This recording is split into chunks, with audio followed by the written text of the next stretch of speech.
Thank you very much, Peter, and good afternoon. Welcome to the Cabinet meeting, the meeting of the Housing and Preventing Homelessness Portfolio Decision meeting.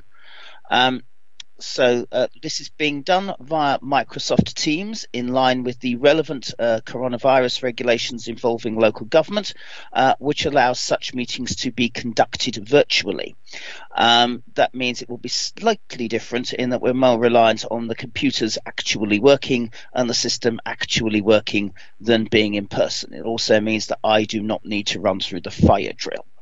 I do not know who's hosting the meeting, but I hope that the facility to mute everybody in case they start talking for too long is never exercised.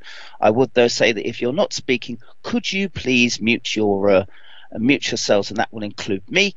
That, I think, is it. Democratic Services. That's what I'm supposed to say. I understand. But aside from that, I will go along with the with how this normally works. So thank you very much indeed. Anna, do I have any apologies for absence?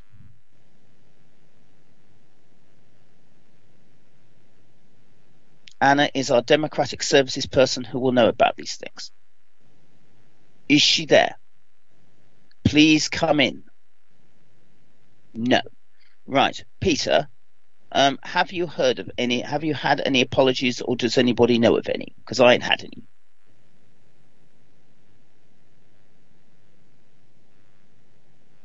Is this working? Hello.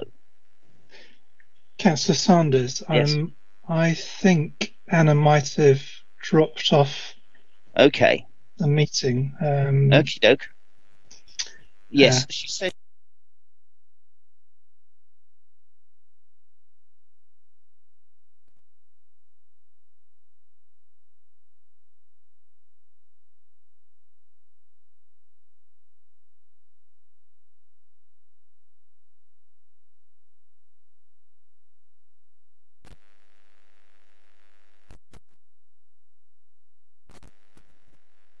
Does anybody have anything interesting to declare? This would cover me and Cal, and I'll introduce everybody after this particular item. Cal, do you have any declarations of interest at all? No. No. Good. Neither have I. Okay, so for the massed hordes who are watching this, I will ask everybody to introduce themselves formally and then explain a bit about how the meeting will progress. I'll start with my top left, which is Peter. Please introduce yourself, Peter.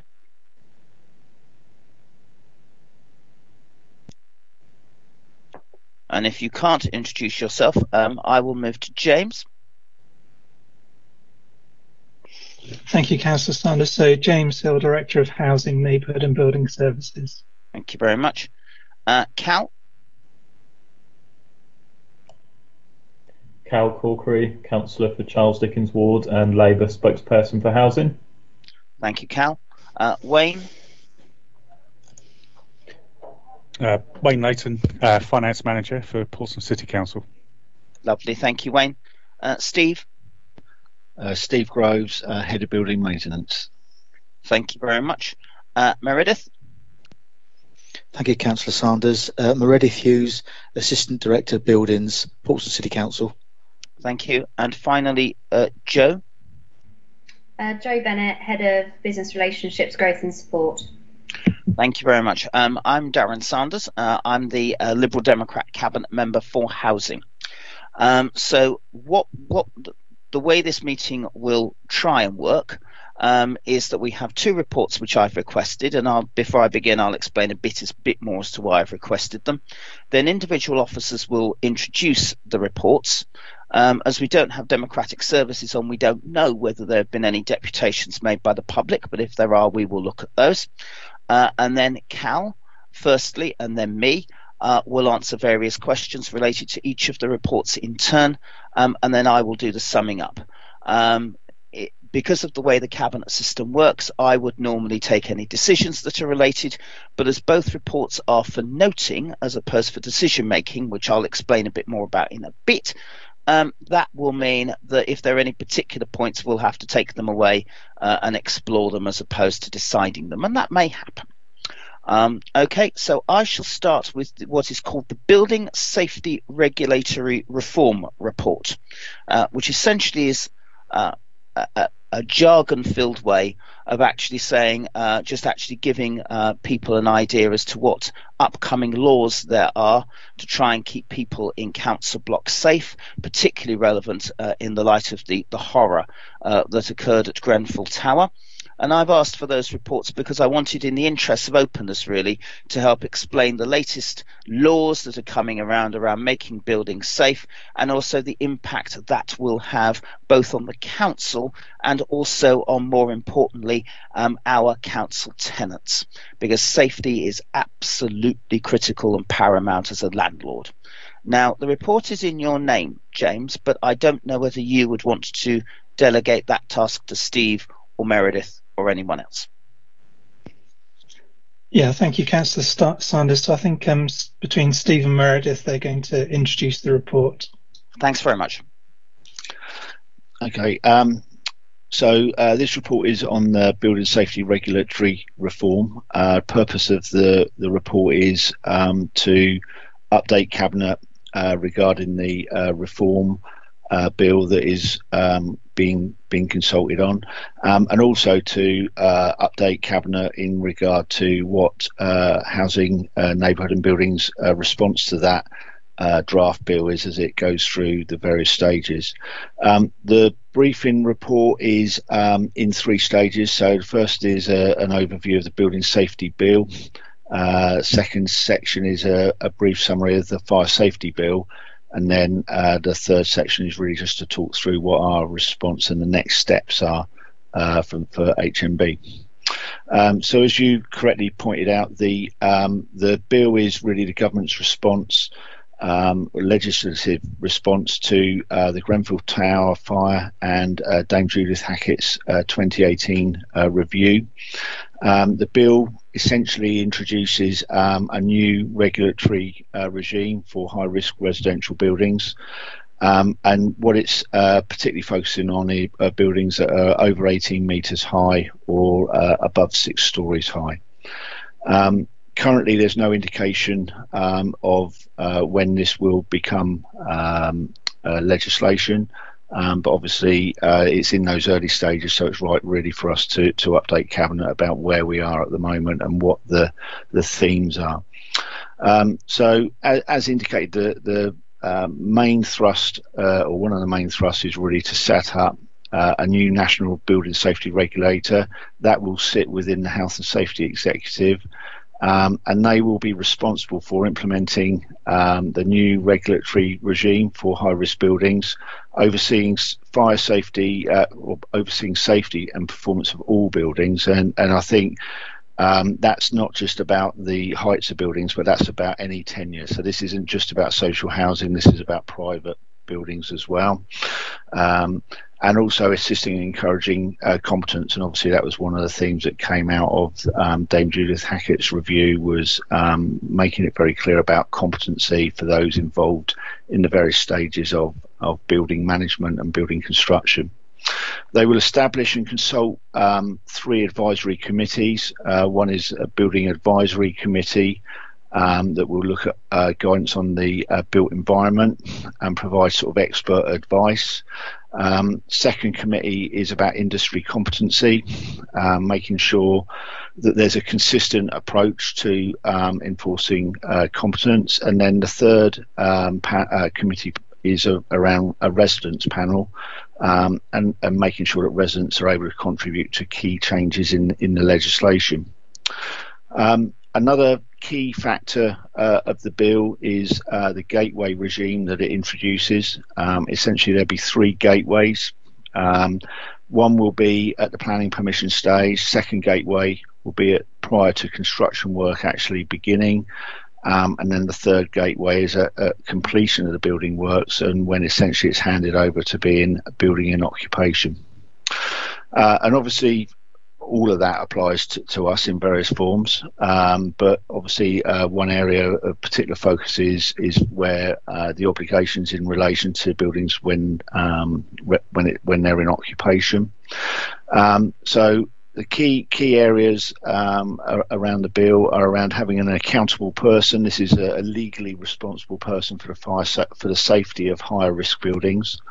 And what there will be a requirement for is to register those higher risk buildings before occupation.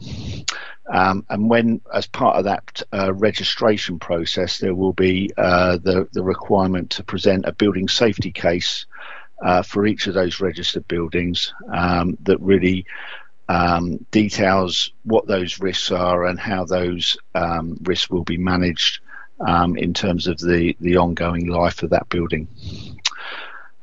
Residents will be at the centre of the new regime and the draft bill, and even as far as the building safety case, there will be a requirement to produce a residents engagement strategy.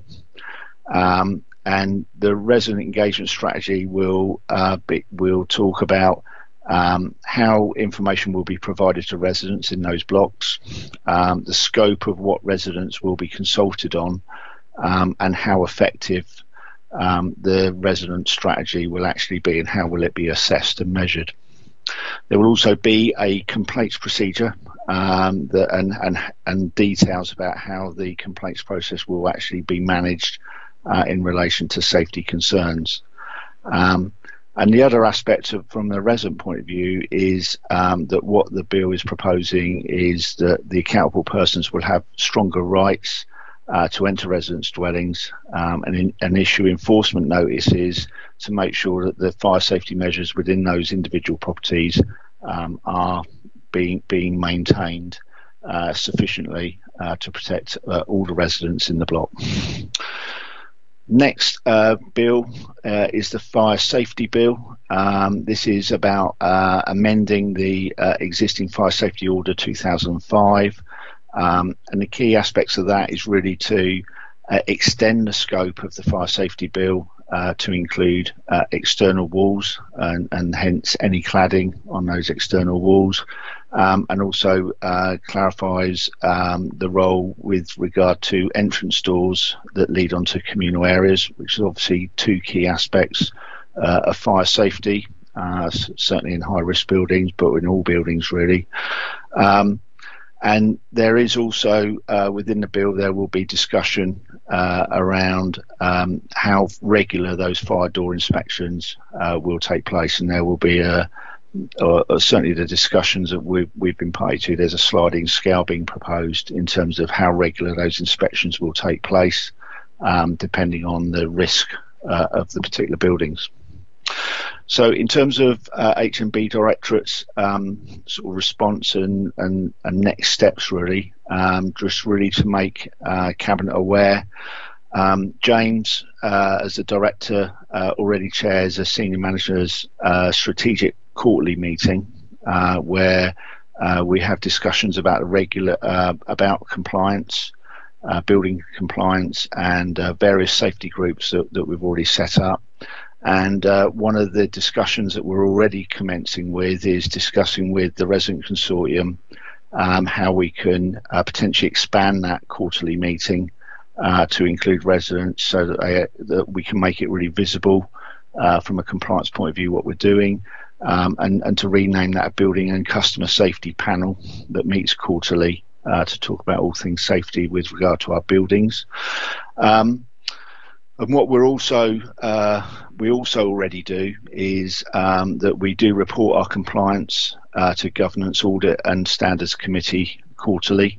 And what we would look to do is to enhance the scope of that report that we currently do to include new indicators as the legislation goes through different stages and different themes emerge from that building safety bill. We've already set up various building safety groups internally within the Directorate.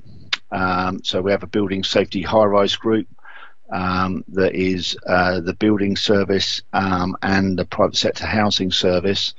And we meet quarterly to discuss and share information around our high-rise buildings within the city.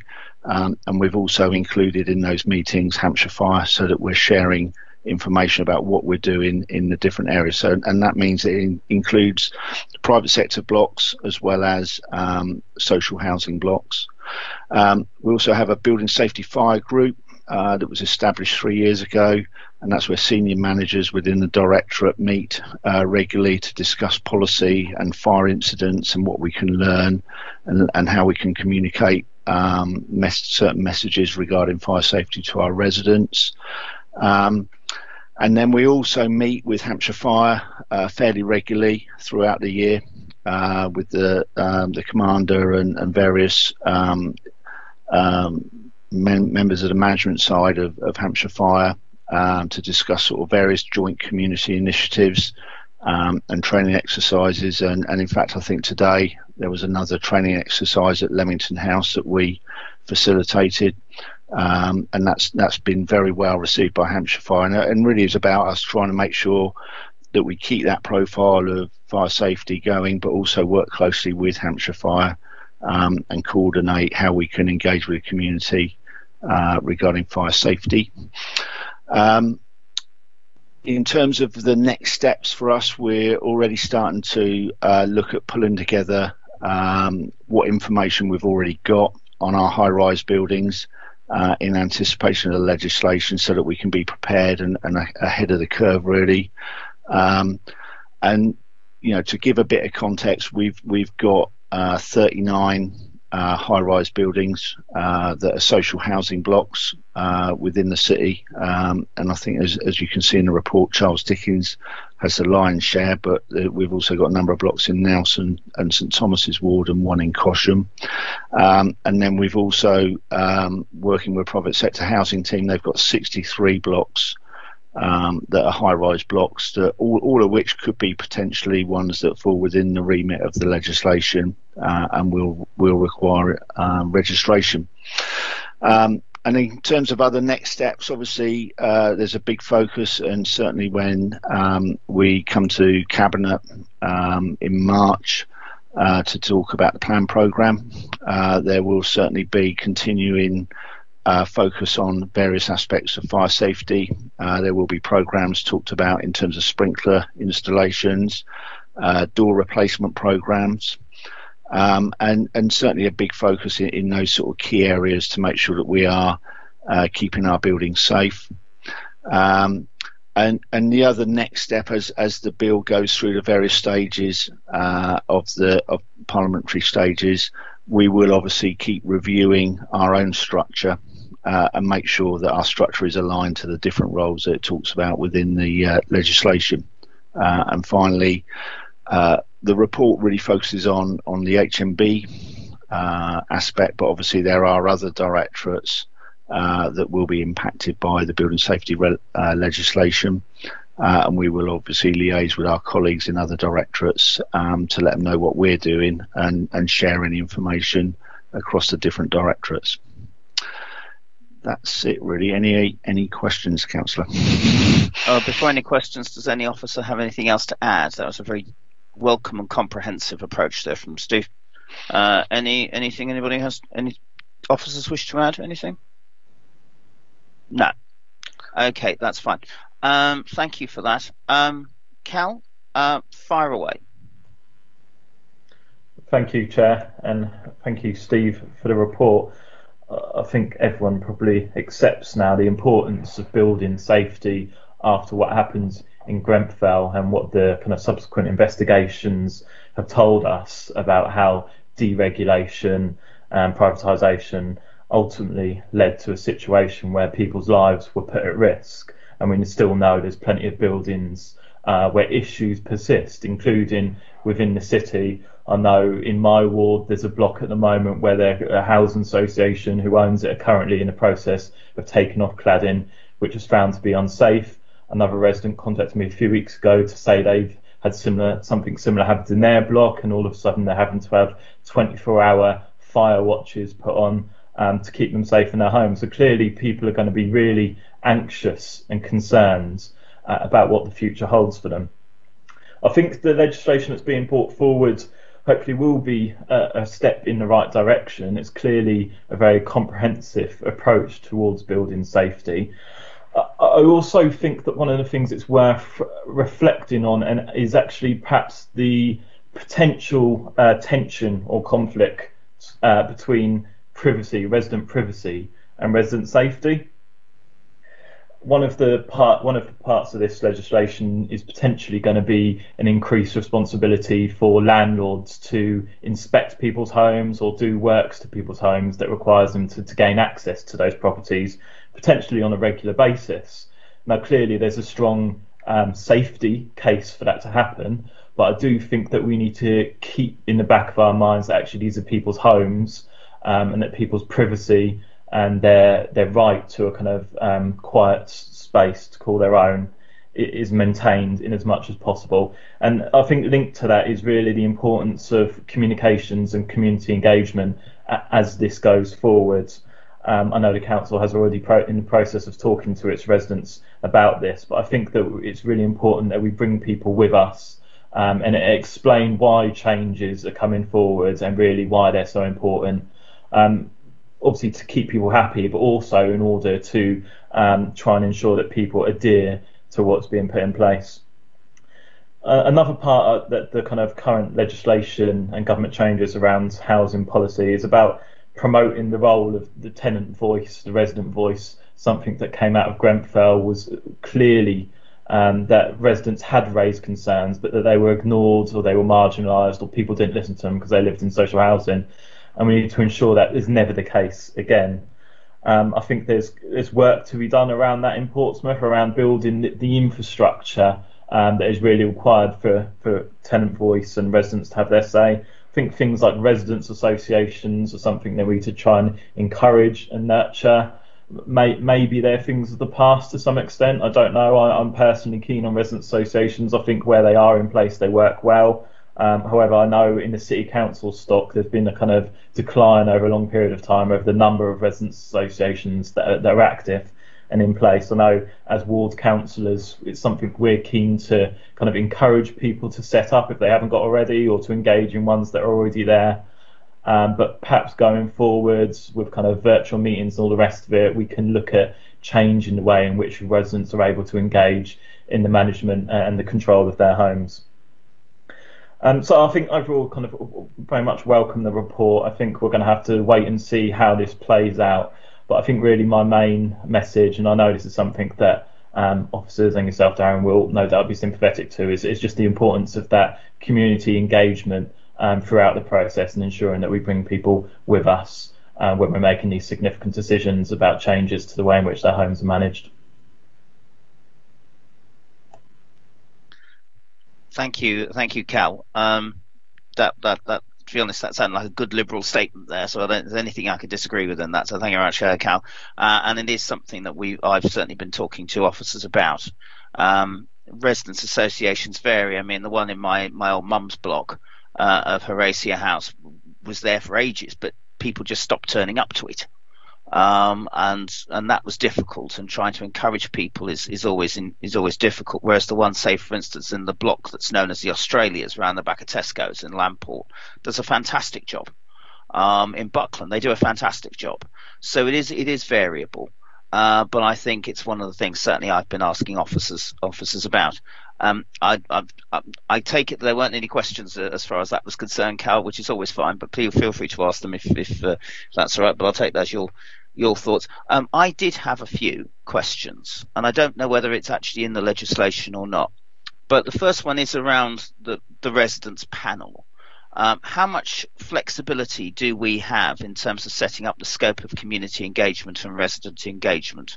The report seems quite vague, so I assume the bill is quite vague because nobody knows yet. Is that a reasonable estimate, colleagues? I don't think it's very. You're right. It's not very clearly defined. Obviously, there is the advisory resident panel that the HSE will be overseeing, and I think the aim of that will be that will sort of set out some best practice. And certainly, there's been some early adopters of the draft bill, and obviously what we'll be doing is linking in with those as more information comes out, so that we can sort of make sure that we can get ahead of the game. But I think what is key is that we are engaging and looking at various ways of engagement with all the residents in the blocks, and sort of recognising what their concerns are, and bring them on board with it, so that it's not that we're not trying to force something on them. We're trying to work with those residents in each individual blocks, whatever those concerns are. Yeah, and I think that the point about the accountable person, basically, whoever the accountable person is, or I presume their representatives, being able to go into somebody's house or a flat is potentially quite difficult. And I also have issues around privacy. But again, in Leamington and Horatia houses, we found that the gas canisters that every resident was told not to bring in were brought in. And those were the very gas canisters that could well have caused the type of explosion that forced us to remove people from the block. It's in the interests of safety. So I think that could be quite an interesting one. Also in 3.15 of the report, you talk about residents having to keep their properties in good repair. Has that the level of repair, has that been spelt out in the legislation, or is it something else we're waiting for someone to turn up and tell us? I think that is about a sort of general statement, really, probably around the fact that obviously as landlords we have a responsibility, but there's also making sure that really residents are aware of what those fire safety features are, and obviously let us know when those things break. And a good example is everybody should be encouraged to sort of test their smoke detector. And it's about then reporting that through when that's broken. So I think that's what it means about that. It is really about again, I think it comes back to, like Cal's point, really, as well, about it's about educating and making sure people are aware of what those features are in there for, and then they have a responsibility as well, because we're not in there every minute. But obviously they should know what those important factors are that they should be reporting for us to then help them maintain.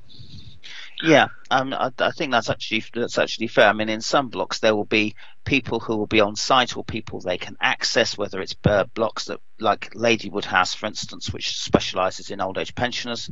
So there's that level of communication already. But I think it'll be interesting to see how that can be expanded to everyone else. But I fear that there will be a bit of fear initially, when actually I don't think there's so much in the way of fear that needs to be done. Okay, those are my questions. My final comments on this is that I think one of the issues, that one of the many horrors that emerged from Grenfell, was that the residents told the residents told the council there was a problem. Residents told the council the cladding wouldn't work. Residents were ignored. And proper communication and respect may have stopped that horror show. So although this is a bit of after the horse has bolted to some extent, I think it's welcome that residents are being put at the centre of legislation, because it's long overdue, to be perfectly honest.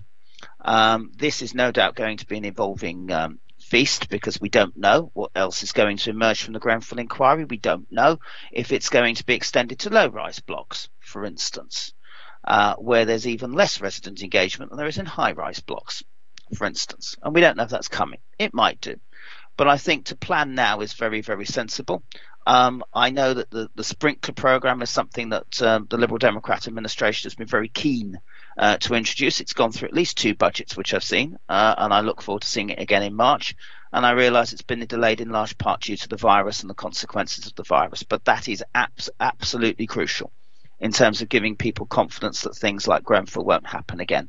The first duty of a landlord is to keep residents safe, and that's got to be our priority. And I hope all landlords think the same way as we do.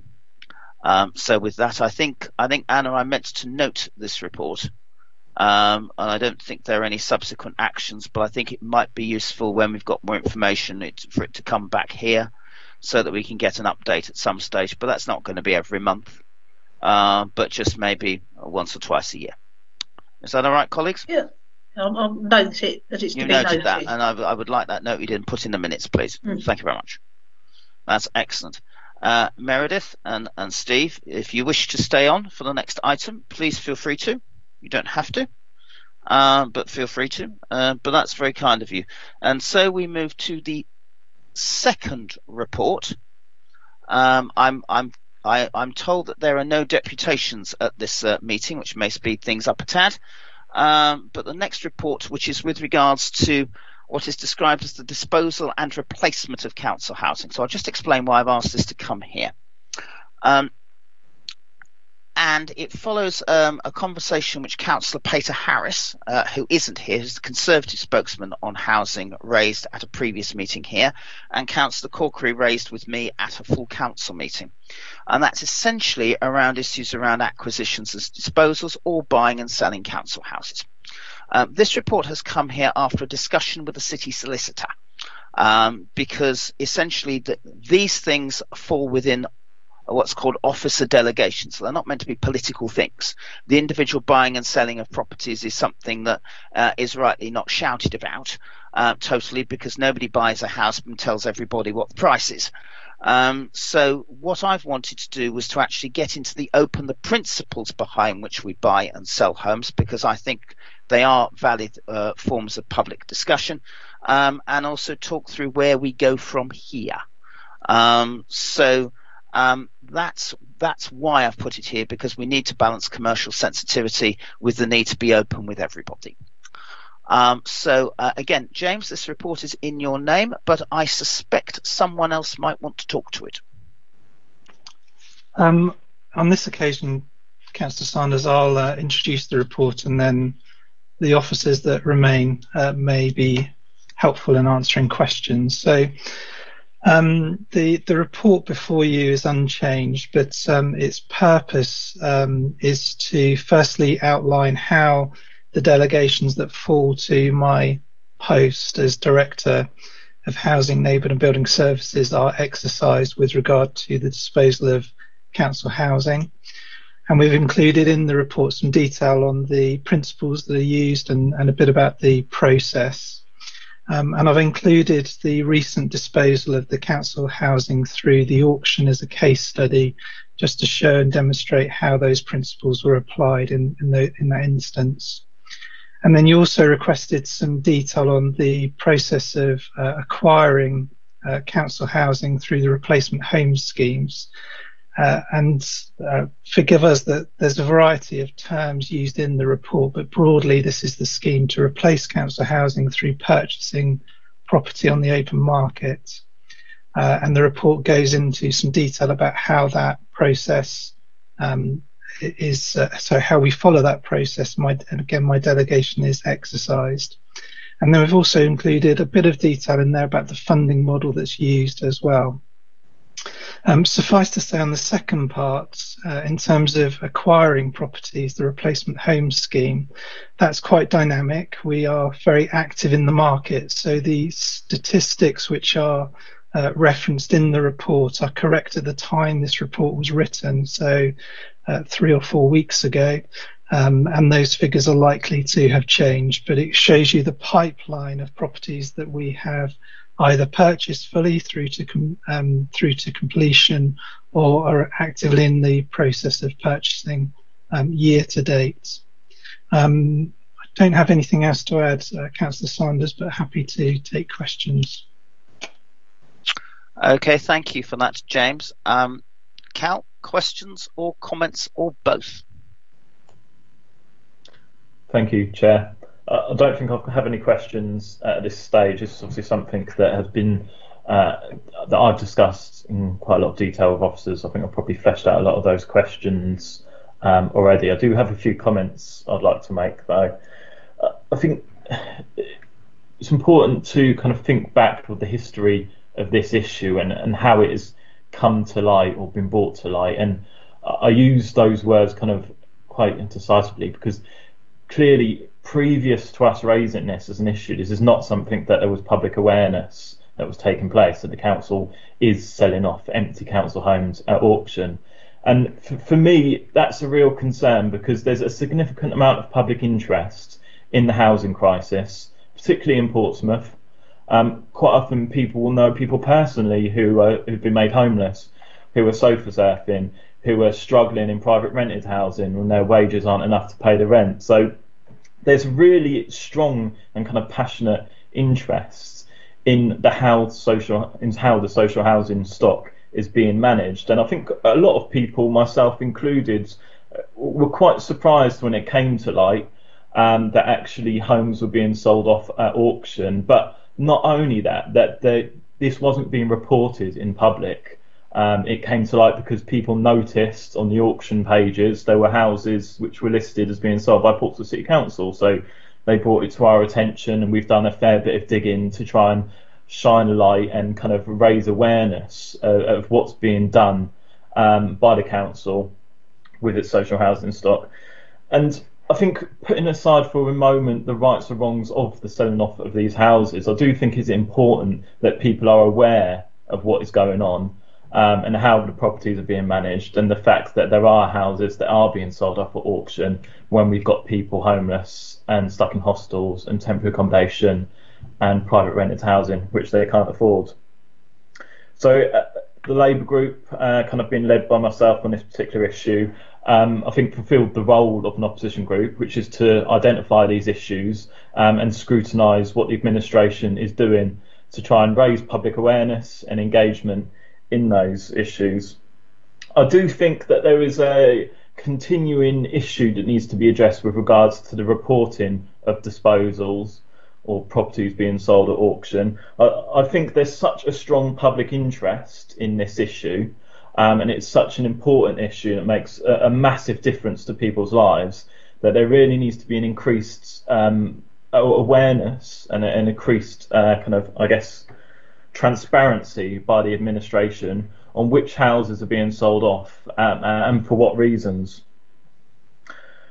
I think the grounds of commercial confidentiality, I do not accept that at all. I'm not convinced by that case that actually it would be potentially illegal for the council to report the individual properties that it's selling off, particularly at a time when people can just go onto the auction site and look and see which properties are being sold by the council. It does seem rather strange then that people can find that out via their own research, but somehow the administration is not able to publicly say what is going on. I find that strange, and I'm definitely not convinced that is the case. So going forward, we continue to have concerns about this policy of selling off empty council houses. We're not sure that on balance it is the correct one, and I think if we were the people making the decisions, different decisions were being made. Actually, we would bring these properties back into use and ensure that they're rented to people from the waiting list.